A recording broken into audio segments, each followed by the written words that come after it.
Hello, I'm Sacagawea and this is one of my traveling companions, William Clark.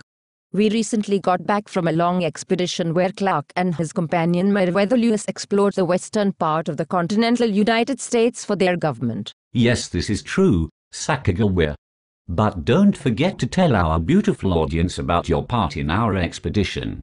You were our guide, one who saved our lives in multiple instances. Indeed. Thanks, William. Why don't we tell our friends here about our wonderful and sometimes trying expedition into the Louisiana Territory and beyond to the Pacific Ocean? Very well, Sacagawea. Let's see, where to begin? Well, our expedition was commissioned by President Thomas Jefferson in 1802. We had several goals for our travels before we set out, one of which was purely scientific. We were asked to explore the area for new species of plants and animals, to take note of the lay of the land, if you will. Secondly, Jefferson and the rest of Washington wanted us to figure out how the land could be exploited for economic purposes. Of course, we were able to find many different and new species of animals and most especially plants. Surprisingly enough, as William and I had initially expected, we didn't find a commercial path to the Asian market. However, we found that the land was promising for overland travel to the west coast. I know your government was interested in exploiting our lands commercially. Jefferson, after all, had been known to be extremely interested in westward expansion. But we won't talk about that right now. What I most enjoyed, and I believe Lewis and Clark would both agree, was recording and writing about the wondrous species of the Western Territory, so new to the white man's eye. You're right, Sacagawea.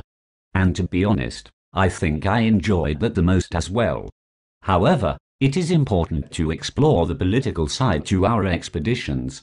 For instance, Jefferson's motives remained mainly if not completely economic and political.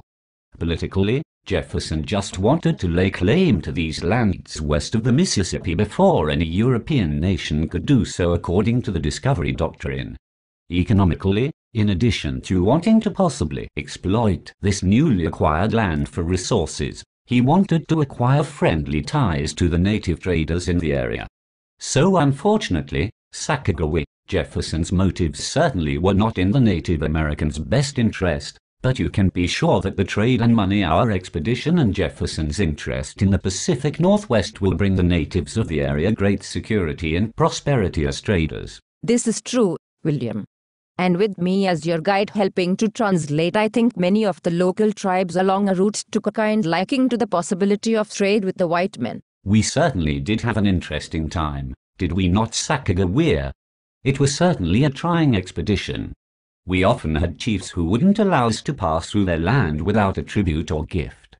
Winters were also tough and we were able to feel the true might of the Rocky Mountain Range in winter.